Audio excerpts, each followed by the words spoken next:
আজকের যিনি এই পাবলিক লেকচার দিলেন আমাদের শ্রদ্ধেয় প্রফেসর কৌশিক বসু, উপস্থিত সুধীমণ্ডলী, যাদের মধ্যে আমাদের প্রাক্তন অর্থমন্ত্রী এবং আমাদের খুবই কাছের মানুষ জনাব সাইদুজ্জামান সাহেব আছেন, আমার অনেক শিক্ষক এখানে আছেন, অনেক গণ্যমান্য ব্যক্তি আছেন, সবাইকে আমার সালাম, শুভেচ্ছা। আজকে আমার মনে পড়ছে প্রায় বছর 25 বা 20 বছর আগে বোধহয় এরকম একটি পাবলিক লেকচার আমরা অধ্যাপক অমর্ত্য সেনের জন্য অর্গানাইজ করেছিলাম। প্রফেসর রেহমান সুবান সেটা চেয়ার করছিলেন, আমি বীরুর জায়গায় বসেছিলাম এবং সেই লেকচার শেষে অমর্ত্য সেন রেহমান সুবান স্যারের বন্ধু মানুষ, সেই জন্যে অমর্ত্য সেনকে রেহমান সুবান বলেছিলেন যে অমর্ত্য, তুমি তো অমিতাভ বচ্চনকে বিট করে দিলে। তো আমাদের কৌশিক দাও সেই অর্থে আমাদের এই সময়ের শাহরুখ খানকে হয়তো বিট করেছেন না, তাদের নানা ধরনের প্রশ্ন দিয়ে। আমি ধন্যবাদ জানাই কৌশিকদাকে। কৌশিকদার সাথে আমার সম্পর্ক দীর্ঘদিনের। তিনি বিআইডিএসে এসেছিলেন ভিজিটিং ফেলো হিসেবে 22 বছর আগে। সেই সময় আমরা একসঙ্গে গবেষণা করতাম, ক্যান্টিনে বসতাম, খেতাম। আমার অনেক বিআইডিএসের কলিগ এখানে আছে, তারা জানেন। তো সেখান থেকে আমাদের সম্পর্ক এবং লেখার মাধ্যমে, কথার মাধ্যমে সেই সম্পর্ক তো আছেই। তো তিনি বাংলাদেশে আসতে পেরে যেমন সুখী হয়েছেন, আমরাও খুবই আনন্দিত বাংলাদেশে তাকে আনতে পেরে। এই অংশেরই এক সন্তানের তিনি সন্তান, যশোর তার মামার বাড়ি। তো সুতরাং আমাদের একটা ন্যাচারাল ক্লেম আছে তার ইন্টেলেকচুয়াল উইজডমের উপরে, সেই অংশ হিসেবেও আমরা তাকে এখানে পেতে পারি। আমি লক্ষ্য করেছি যে তিনি অর্থনীতি পেশাটাকে যেভাবে একটা যুক্তি তর্ক দিয়ে একটা মানে নিয়ে এসেছেন, সেটি কিন্তু আসলেই অনেকটাই অভাবনীয় আমি বলবো। এবং শুধু যে কথাটি বীরু বলেননি, কৌশিকদা কিন্তু একজন ইনস্টিটিউশন বিল্ডারও বটে। তিনি অনেকগুলো প্রতিষ্ঠান গড়েছেন, মাদ্রাজে সেন্টার অফ ইকোনমিক্স করেছেন, দিল্লিতেও তিনি একটি সেন্টার অফ ইকোনমিক্স খুলেছেন এবং বিভিন্ন জায়গায় তিনি প্রতিষ্ঠান গড়েছেন। এটি খুবই একটি ভালো গুণ। একজন মানুষ যখন প্রতিষ্ঠান গড়তে পারেন, সেই প্রতিষ্ঠান থেকে অনেকেই বেরিয়ে আসে। সুতরাং সেই দিক থেকেও কৌশিকদাকে আমার ধন্যবাদ যে একজন মানুষ যিনি প্রতিষ্ঠানকে গড়ে তুলতে পারেন। বাংলাদেশ ব্যাংকের নিমন্ত্রণে তিনি এসেছেন, এসে গতকাল থেকেই তিনি অবিরাম কথা বলে যাচ্ছেন। বিআইডিএসে গিয়েছেন তার পুরনো জায়গায়, এবং যেটি বীরু বলেননি, তিনি কিন্তু তার আগে বঙ্গবন্ধু মিউজিয়ামে গিয়েছেন এবং সেখানে তিনি অনেকক্ষণ সময় কাটিয়েছেন।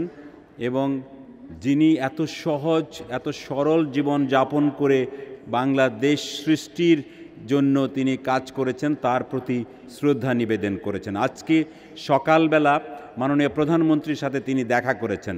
অ্যাপয়েন্টমেন্ট ছিল 30 মিনিটের, তিনি সেখানে 1.5 ঘন্টারও বেশি তার সাথে কথা বলেছেন। এতে বোঝা যায় যে তিনি আমাদের মাননীয় প্রধানমন্ত্রী এবং তিনি একা একা কথা বলেছেন। আমরা বের হয়ে চলে এসেছি এবং তারা একেবারেই বাঙালি কায়দায় আড্ডা দিচ্ছিলেন। এবং আমি যখন কৌশিকদাকে জিজ্ঞেস করলাম কেমন হলো, এক বাক্যে তিনি বললেন অসাধারণ। তো এইভাবেই আমরা কৌশিকদাকে আমাদের নিজেদের একজন মনে করি এবং তিনি আজকে যেসব কথা বললেন বাংলাদেশের অর্থনীতি সম্বন্ধে, বাংলাদেশের অর্থনীতির ভবিষ্যৎ সম্বন্ধে, আমরা অনেক অনুপ্রাণিত হই। এরকম একজন বুদ্ধিদীপ্ত মানুষ যখন বাংলাদেশের উন্নয়নের ধারা নিয়ে এমন সাপনিক কথাবার্তা বলেন, তখন আমরা উৎসাহিত হই। আমরা নিজেদেরকে প্রস্তুত করি যে সেই স্বপ্ন, যে স্বপ্নের জন্যে আমরা এত প্রাণ দিয়েছি। কৌশিকদা, মনে রাখতে হবে এটি ডিসেম্বর মাস, এই মাসেই আমরা বিজয় অর্জন করেছি।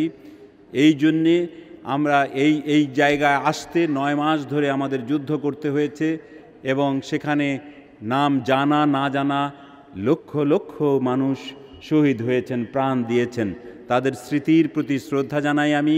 এবং আজকের এই আলোচনায় তাদের যে স্বপ্ন, যে মুক্তির স্বপ্ন, যে স্বপ্ন মুক্তির কথা বঙ্গবন্ধু 7ই মার্চ বলে গিয়েছিলেন, সেই স্বপ্নের আলোকেই আমরা অংশগ্রহণ করেছিলাম মুক্তিযুদ্ধে। সেই আলোকেই আমরা দেখব বাংলাদেশের উন্নয়নের এই অভিযাত্রা। আমার মনে হয় যে বাংলাদেশ, যে কথাটি কৌশিকদা বললেন, অনেক দিন পর এখন টেক অফ করবার একটা স্টেজে এসেছে। এবং গত কয়েক বছর ধরে, যেটা বীরুর প্রেজেন্টেশনও আপনারা দেখলেন, যে পার ক্যাপিটা ইনকাম, মাথাপিছু আয়ের যে বৃদ্ধির যে যে স্লোপটা, এরকম যে স্টিপার, আগের চেয়ে অনেক স্টিপার এখনকার স্লোপটা। তো তার মানে প্রতি বছরই আমরা নতুন করে আমরা পার ক্যাপিটা ইনকাম বাড়াচ্ছি এবং এটা দ্রুত লয়ে বাড়াচ্ছি। সেটি আমাদের জন্য একটা বড় আশার কথা ভবিষ্যতে।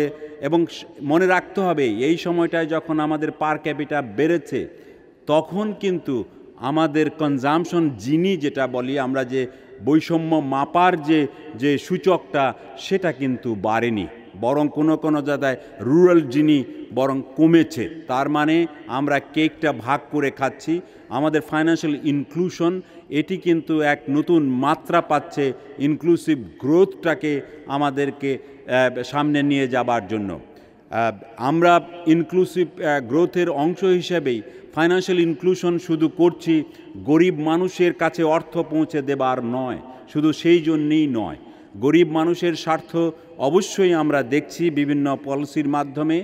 আমরা সামাজিক দায়িত্ব বোধ থেকে আমরা সেই কাজটি করছি, কিন্তু পাশাপাশি যে কাজটি করছি, যেটি ভবিষ্যতে একটা চ্যালেঞ্জ হতে পারত, সেই কাজটি হলো যে গরিবের উপরেই $1.25 ওপরের যে ইমিডিয়েট যে ধাপটি, সেটিকে বিনায়ক বলেন যে ভালনারেবল নন পোর।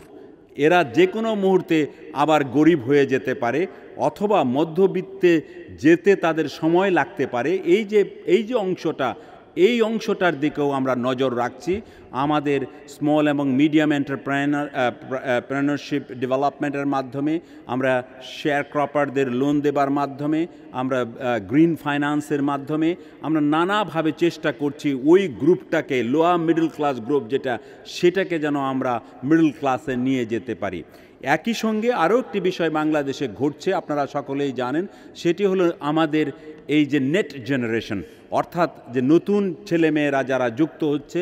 বস্টন কনসালটেন্সি গ্রুপ মনে করে আগামী 10 বছরে আমাদের 20 মিলিয়ন আমাদের নতুন মধ্যবিত্ত যুক্ত হবে। এদের বয়স হবে কম, এরা বয়সে তরুণ হবে, এদের চাহিদা হবে ডিজিটাল।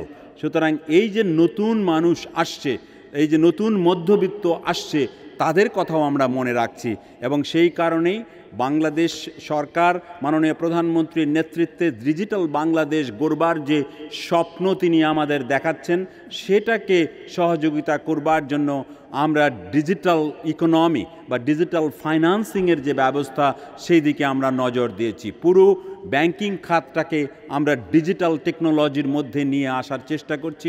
পুরো পেমেন্ট সিস্টেমটা এখন ডিজিটাল হয়ে গেছে। আপনারা জানেন যে রিয়েল টাইম গ্রস সেটেলমেন্ট থেকে শুরু করে আমাদের সব ধরনের আধুনিক পেমেন্ট সিস্টেম আমরা দাঁড় করাতে পেরেছি।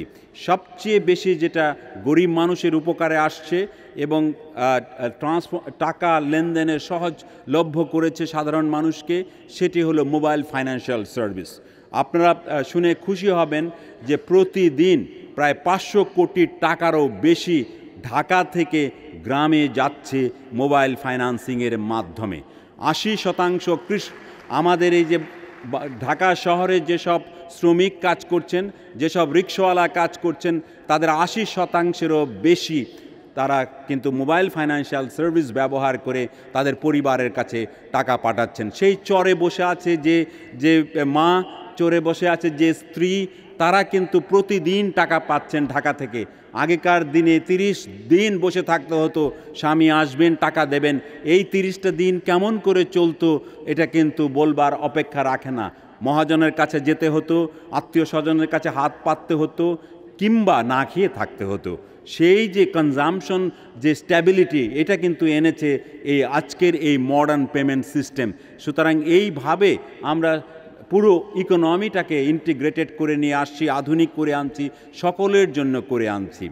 আমরা লক্ষ্য করছি যে প্রযুক্তির এই যে ব্যবহার, এটাকে আমরা একটা অন্য দৃষ্টিভঙ্গি থেকে দেখছি। কৌশিকদা রবীন্দ্রনাথের প্রিয় পাঠক, আমি নিজেও রবীন্দ্রনাথ পড়ি। রবীন্দ্রনাথ এক জায়গায় বলেছেন যে ভ্যারেন্ডার তেল দিয়ে তো কুপি জ্বালালাম, কিন্তু এটি কি চিরজীবন তাই চলবে? রবীন্দ্রনাথ বলছেন না, আমরা বিজলি বাতি চাই। তার পরক্ষণে তিনি বলছেন তবে সবার জন্য বিজলি বাতি চাই। নিঃসন্দেহে আমরা আধুনিক পেমেন্ট সিস্টেম চাই, নিঃসন্দেহে আমরা ডিজিটাল ফাইন্যান্সিং চাই, তবে আমরা সবার জন্য চাই। সেটি হলো আমাদের আজকের যে ভিশন, সেটা আমাদের প্রধানমন্ত্রীর যে ভিশন, তার যে ডিজিটাল বাংলাদেশের ভিশন, সেটা হলো এই যে নিচের দিকে যারা ভালনারেবল হয়ে পড়ে আছেন তাদের কাছে পৌঁছানো এবং তাদের ভালনারেবিলিটি দূর করা। এই কারণে আমরা এই সিস্টেমে আমরা এগিয়ে যাচ্ছি। এবং আপনারা শুনে খুশি হবেন, আমরা ইতিমধ্যেই বীরুর প্রেজেন্টেশনে দেখেছি, আমি রিপিট করব না। বাংলাদেশের অর্থনীতির একটি বড় চরিত্র, যেটি যারা আমাদের রেট করেন, যেমন স্ট্যান্ডার্ড অ্যান্ড পোর এবং মুদিস যারা রেট করেন, তারা বলেছেন যে বাংলাদেশের অর্থনীতির সবচেয়ে বড় বৈশিষ্ট্য হলো স্ট্যাবিলিটি। তারা যতগুলো দেশকে রেট করে, তারা বলেছেন যে পার ক্যাপিটা বা গ্রোথের যে ভ্যারিয়েবিলিটি বা স্ট্যান্ডার্ড ডেভিয়েশন কিংবা ইনফ্লেশনের যে ওঠানামা, যদি দশক ওয়াইজ যদি তারা মাপেন, তাহলে যে ভ্যারিয়েবিলিটি বা যে স্ট্যান্ডার্ড ডেভিয়েশন, এটি তাদের রেট করা দেশগুলোর মধ্যে সবচেয়ে কম। আমাদের পিয়ার মধ্যে, এই গ্রুপের মধ্যে আমাদের ভালনারেবিলিটি, আমাদের এই স্ট্যান্ডার্ড ডেভিয়েশন সবচেয়ে কম। তার মানে কি? তার মানে আমরা একটি স্থিতিশীল অর্থনীতির একটা পাটাতন অলরেডি তৈরি করে ফেলেছি। এখন সময় এসেছে আমাদের আরও যে দিকগুলো নজর দেওয়া, যেটা কৌশিকদা ইঙ্গিত করলেন, আমাদের এডুকেশনের দিকে নজর দেওয়া, আমাদের স্কিল ডেভেলপমেন্টের দিকে নজর দেওয়া এবং বিজনেস এথোস যেটা, সেটাকে ইমপ্রুভ করা, আমাদের বিজনেস প্রসেসগুলোকে ইমপ্রুভ করা, বিজনেস কী করে আরও ইজ করা যায় সেই জায়গায় কাজ করা। এই কাজগুলো যদি আমরা করতে পারি, তাহলে আমরা যে 8% যে গ্রোথ রেট, এটা কিন্তু তিনি যেটা বললেন যে 3 বছরের মাথায় বাংলাদেশ পৌঁছতে পারে, এবং এটার সমূহ সম্ভাবনা আমি দেখতে পাচ্ছি। এই কারণে আজকেও যে বাংলাদেশের যে গ্রোথ রেট, সেটা কিন্তু 6.3% গড়ে, গত 5-6 বছরের গড় হার।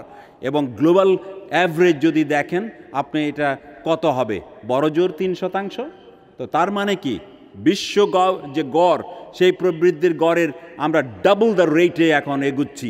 সুতরাং এটাকে সামনে নিয়ে যাওয়ার সমূহ সম্ভাবনা কিন্তু আমরা তৈরি করতে পেরেছি। এখন বাকি কাজগুলো আমাদের করতে হবে, তাহলেই আমরা 2030 সাল নাগাদ আপার মিডল ইনকামে চলে যাব এবং 2040-41 সালের দিকে আমরা উন্নত দেশের পরিচয় পাব।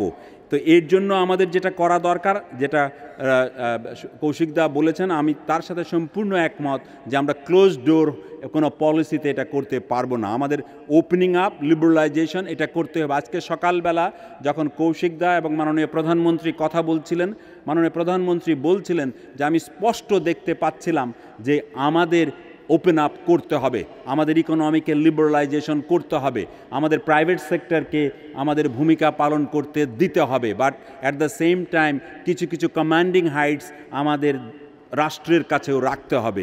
তো এই পলিসি কিন্তু এখনও চলছে এবং সেটি নিয়েই আমরা এগিয়ে যাচ্ছি। এটি যদি ভিশন হয়ে থাকে এবং এটিই ভিশন আমাদের, তাহলে কিন্তু বাংলাদেশে যেভাবে এগোনোর কথা, যে এশিয়ান টাইগার হবার যে সম্ভাবনা, আমি এটা সম্পূর্ণ দেখতে পাচ্ছি যে এটা সম্ভব। তবে আমাদের যে কাজগুলো করতে হবে, আমাদের যে অপরচুনিটিসগুলো, সেগুলোকে কিন্তু আমাদের একযোগে কাজে লাগাতে হবে। বাংলাদেশ আশেপাশের দেশের চেয়ে ভিন্ন এক অর্থে। ভারতে কিন্তু সার্ভিস সেক্টর বাড়ছে, ম্যানুফ্যাকচারিং সেক্টরও বাড়ছে, কিন্তু কৃষি আমাদের মতো বাড়ছে না। সুতরাং আমরা কিন্তু এমন একটা দেশ যেখানে 3টি খাত একযোগে বাড়ছে। আমাদের কৃষি বাড়ছে, আমাদের সার্ভিস সেক্টর বাড়ছে, আমাদের ম্যানুফ্যাকচারিং সেক্টর বাড়ছে, একযোগে 3 সেক্টর বাড়ছে। এটি কিন্তু আমাদের একটি দারুণ শক্তি সেই অর্থে, এবং স্ট্যাবিলিটির একটি বড় কারণ। এই 3টি সেক্টরকে একযোগে আমরা বাড়াতে পারছি। আমাদের যে চ্যালেঞ্জ আছে সেটি হলো ইনফ্রাস্ট্রাকচার চ্যালেঞ্জ। আপনারা সকলেই জানেন অবকাঠামোর যে চ্যালেঞ্জ, এবং এই চ্যালেঞ্জ মোকাবেলা করবার জন্য আমরা কাজ করছি। আমাদের ইনভেস্টরদেরকে আমরা আহ্বান করছি, ফরেন ডাইরেক্ট ইনভেস্টমেন্টকে আহ্বান করছি, দেশি ইনভেস্টর যারা তাদের জন্য আমরা অনেক সুযোগ তৈরি করছি। আপনারা শুনে খুশি হবেন যে যে কথাটি কৌশিকদা বললেন, আমাদের গার্মেন্টস খাত এটি এখন পৃথিবীর 2য় বৃহত্তম একটা এক্সপোর্ট খাত। এটা চায়নার পরেই আমাদের অবস্থান, এবং এই জায়গাটাতে আমরা কত রকমের সুযোগ তৈরি করেছি। আমরা 5 বছর আগেও 6 বছর আগেও এক্সপোর্ট ডেভেলপমেন্ট ফান্ড ছিল $200 মিলিয়ন। আজকে সেই এক্সপোর্ট ডেভেলপমেন্ট ফান্ডের পরিমাণ হয়েছে $2 বিলিয়ন। এটা কিন্তু আমরা রিজার্ভ থেকে নিয়ে ব্যবহার করছি। গত পরশুদিন আমরা আমাদের বোর্ড মিটিংয়ে, বাংলাদেশ ব্যাংক বোর্ড মিটিংয়ে আমরা $200 মিলিয়ন সবুজ ফান্ড আমরা কিন্তু পাশ করেছি। আমরা এই তহবিল দিয়ে আমাদের টেক্সটাইল সেক্টরকে, আমাদের লেদার সেক্টরকে নতুন করে ব্র্যান্ডিং করতে চাই। এই নতুন ব্র্যান্ডিং হবে সবুজ টেক্সটাইল, এই নতুন ব্র্যান্ডিং হবে সবুজ লেদার, এবং এই $200 মিলিয়ন 10 বছর পর্যন্ত লাইবর প্লাস 3-4 এই রেটে আমরা ফরেন এক্সচেঞ্জে লোন দেব। রিজার্ভকে আমরা এইভাবে কৌশলগতভাবে আমরা ব্যবহার করব, যাতে করে আমরা এই দেশে বাংলাদেশের পণ্য একটা সবুজ পণ্য এই হিসেবে মানুষ আমাদের দাম বেশি দিয়েই কিনবে, এটা আমরা প্রত্যাশা করছি। আমরা চেষ্টা করছি আমাদের সফটওয়্যার ইন্ডাস্ট্রিতে বড় ধরনের পরিবর্তন আনতে। আমরা বিপিও সেক্টরকে, বিজনেস প্রসেস আউটসোর্সিং বড় ধরনের আমরা রেগুলেটরি স্পেস দিয়েছি। বাংলাদেশ ব্যাংক থেকে আমরা সব ধরনের খুলে দিয়েছি, স্পেসগুলো খুলে দিয়েছি। আপনারা হাজার হাজার ছেলেমেয়েরা এখন ঘরে বসে আউটসোর্সিং করছে। তারা এই পেমেন্টগুলো যাতে সহজে পেতে পারে তার সমস্ত পথ আমরা খুলে দিয়েছি। এবং সেই জন্য যেটা কৌশিকদা বললেন, খালি মাত্র লেবার হলে চলবে না, আমরা এন্টারপ্রেনার চাই এবং এন্টারপ্রেনার চাই, আমরা উদ্যোক্তা চাই, এবং সেই উদ্যোক্তা তৈরি করছি। আমরা ঢাকা চেম্বার অফ কমার্সের সাথে জয়েন্টলি কাজ করছি কি করে এন্টারপ্রেনার তৈরি করা যায়। আমরা প্রত্যেক ব্যাংকে বলেছি অন্তত একজন করে হলেও নারী উদ্যোক্তাকে বছরে তাদের অর্থ দিতে হবে, তাতে 8,000 নারী উদ্যোক্তা একবারে তৈরি হচ্ছে। এরকম করে স্মল অ্যান্ড মিডিয়াম ইন্ডাস্ট্রিতে শত শত হাজার হাজার উদ্যোক্তা প্রতি বছর তৈরি হচ্ছে। আমরা লক্ষ্য করেছিলাম 6 বছর আগে এসএমই লোন বাবদ যে টাকা পাচ্ছি সেটা সিঙ্গেল ডিজিটে ছিল, আর আজকে যে পরিমাণ অর্থ বাংলাদেশের যে অর্থ এসএমই খাতে যাচ্ছে সেটা 32%, টোটাল লোন পোর্টফোলিওর প্রায় 32% যাচ্ছে আমাদের এসএমই সেক্টরে। আমাদেরকে এমনকি ফরেন ব্যাংকসকেও আমরা বাধ্য করেছি কৃষিতে লোন দেবার জন্যে। আমরা বর্গা চাষিদের জন্য 500 কোটি টাকার বিশেষ লাইন, রিভলভিং লাইন খুলেছি, যাতে প্রায় 10 লক্ষ শেয়ার ক্রপাররা টাকা পেয়েছে, যাদের প্রায় 65% নারী কৃষক। তো এরকম নতুন নতুন কেস আমরা তৈরি করছি। আমরা এই যে বিষয়গুলোকে মাথায় রেখে করছি, এবং এটা আবারও বলছি, একা বাংলাদেশ এটা করতে পারবে না। আমাদের আশেপাশের যে দেশগুলো আছে, পড়শিরা আছে, তাদের সহযোগিতা আমাদের লাগবে, এবং সেই দিক থেকে চিন্তা করলে আমাদের পাশের দেশ ভারত আমাদের সবচেয়ে বড় ট্রেড পার্টনার, তার সহযোগিতা সবচেয়ে বেশি লাগবে। এবং এইখানে আমরা একটা বড় ধরনের ইকোনমিক কোঅপারেশন রিলেশনশিপ আমরা গড়ে তুলতে চাই।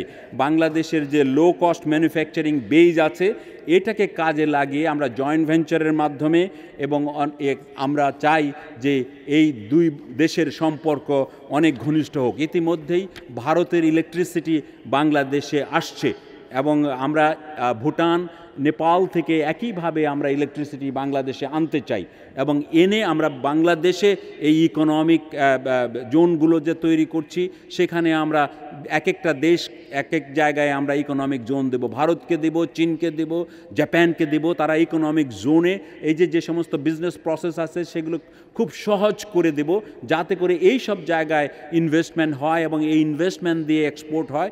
এইভাবে ইকোনমি এগিয়ে যাবে। আমরা আমাদের যে সমস্ত জায়গাতে আমাদের কম্পারেটিভ অ্যাডভান্টেজ আছে এটা আমরা সকলের সাথে শেয়ার করে আমরা সামনের দিকে এগিয়ে যাব। আমরা চাই আমাদের পড়শি দেশেরাও আমাদের ভ্যালু চেইনের সাথে লিঙ্কড হোক। আমরাও যেমন ইস্ট এশিয়ান ভ্যালু চেইনের সাথে আমাদেরকে যুক্ত করতে চাই, আমরাও সুযোগ করব অন্যদেরকে আমাদের সাথে যুক্ত হবার জন্য। আমরা ট্রেড এবং ইকোনমিক কোঅপারেশনে আরও সিম্পলিফিকেশন চাই, কাস্টম সিম্পলিফিকেশন চাই উভয় দেশেই। আমরা কাস্টমকে সিম্পলিফাই করব, cross border movement of cargo laden vehicles আমরা ইতিমধ্যেই খানিকটা সহজ করেছি, আরও সহজ করতে চাই এবং বাংলাদেশের ল্যান্ড পোর্ট, রেল পোর্ট সমস্ত আর্টিলারিগুলোকে মডার্নাইজ করতে চাই, যাতে করে সমস্ত পণ্য আমরা ঠিকমতো হ্যান্ডেল করতে পারি এবং রিজনাল ট্রানজিট ট্রাফিক এগুলো সবগুলোকে আমরা সহজ করতে চাই, যাতে করে রিজনাল কানেক্টিভিটি আরও বাড়ে। ইতিমধ্যেই cyber connectivity between the countries in the region has already increased, and we want that this should really go further. Amra Indian investors, both public and private, are welcome to invest in our special economic zones and also other places. এইভাবে আমরা এই অঞ্চলটাকে আমরা সামনের দিকে নিয়ে যেতে চাই এবং আমরা চাই একই সঙ্গে আমাদের সাংস্কৃতিক জগতে, কৌশিকদা যেহেতু সংস্কৃতির মানুষ, সাংস্কৃতিক জগতেও আমরা সুসম্পর্ক চাই। আমরা এখানে একটি রবীন্দ্র ভারত বিশ্ববিদ্যালয় করতে চাচ্ছি। এই বিশ্ববিদ্যালয় গড়বার জন্য যদি রবীন্দ্র ভারত বিশ্ববিদ্যালয় থেকে স্কলারকে আসতে হয় তা আমরা সেটা আহ্বান করব। আমরা যারা টেগোর স্কলার আছে তাদেরকে আমরা ডাকবো এবং এইভাবেই একসঙ্গে দুই নেইবার আমরা এগিয়ে যেতে চাই। খেয়াল করুন, ভারতের যে ট্যুর অপারেটররা আছে তাদের সাথে যদি আমাদের ট্যুর অপারেটররা যুক্ত হয়, সবচেয়ে বেশি সংখ্যক পর্যটক বাংলাদেশ থেকে ভারতে যাচ্ছে। একইভাবে ভারত থেকেও বাংলাদেশের সবচেয়ে বড় সংখ্যক পর্যটক আসতে পারে, তারা নিজেদের পিতৃভূমি দেখবার জন্যও আসতে পারে। সুতরাং নানাভাবে আমরা আকর্ষণ করতে পারি আমাদের আশপাশের দেশের পর্যটকদের এবং পর্যটন শিল্প একটি চমৎকার শিল্প, যেই শিল্পে গড়ে উঠতে পারে বিরাট সম্ভাবনা এই শিল্পে আমাদের দেশে রয়ে গেছে। আমরা দুই দেশ বাংলাদেশ, ভারত এবং ভুটান, নেপাল আমরা সকলেই সহযোগিতা করছি অ্যান্টি মানি লন্ডারিং এবং জঙ্গি অর্থায়নকে রোধ করবার জন্যে, সেইখানেও আমরা একসঙ্গে কাজ করব। আজকের যে আলোচনাটা করলেন কৌশিকদা, এই আলোচনা থেকে আমরা অনেক কিছু শিখেছি, অনেক চ্যালেঞ্জের যে মোকাবেলা আমাদের করতে হবে সেটা নিয়েও আমরা ভাববার সুযোগ পাব। তিনি দুই একটি জিনিস আমার জন্য রেখেছেন, আমি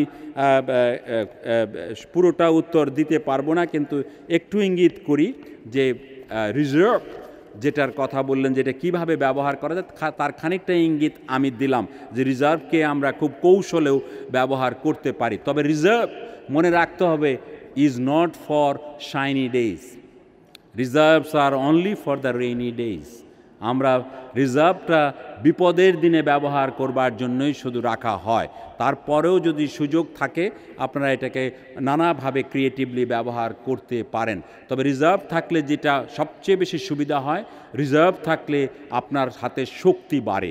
যারা আপনাকে ডিস্টেবিলাইজ করতে চায়, যারা কারেন্সি ওয়ার করতে চায়, যারা আমাদের এই কম রিজার্ভের সুযোগ নিয়ে আমাদের ওপরে ইনভেস্টমেন্টের বাজে শর্ত আরোপ করতে চায়, তাদের জন্য এটা clear signal that Bangladesh hold 7 months reserve, so you'll have to behave yourself. এই যে শক্তি, এই শক্তিটা আমাদের জন্য সবচেয়ে বড় এবং আমরা এই শক্তির গুণেই আজকে পদ্মা সেতু আমাদের মতো করে, আমাদের ইচ্ছে মতো আমরা পদ্মা সেতু গড়তে পারছি এবং এইখানে আমরা আরও বড় বড় বিনিয়োগ আমরা আকর্ষণ করতে পারবো যদি যেভাবে আমরা রিজার্ভ ম্যানেজমেন্ট করছি। কৌশিকদা যেটা বললেন, আমাদের রিজার্ভের শুধু পরিমাণটাই ইম্পর্টেন্ট না, আমাদের রিজার্ভ যেভাবে ম্যানেজ করছি, গত 2 বছরে বাংলাদেশের কারেন্সি, বাংলাদেশ টাকা is most stable currency in the reason, probably in the world.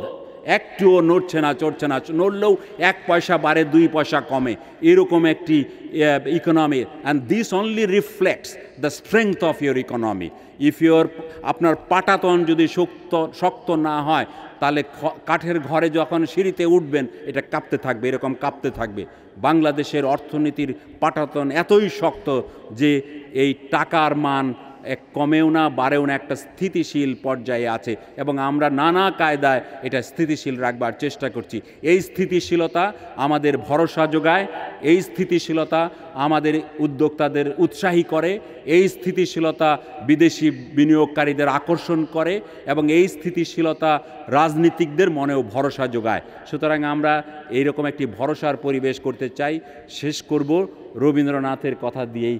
Kaushik দা, যেহেতু রবীন্দ্রনাথ আমিও চর্চা করি, রবীন্দ্রনাথ বলেছেন টাকার অভাবটাই আসল অভাব নয়, আসল অভাব ভরসার।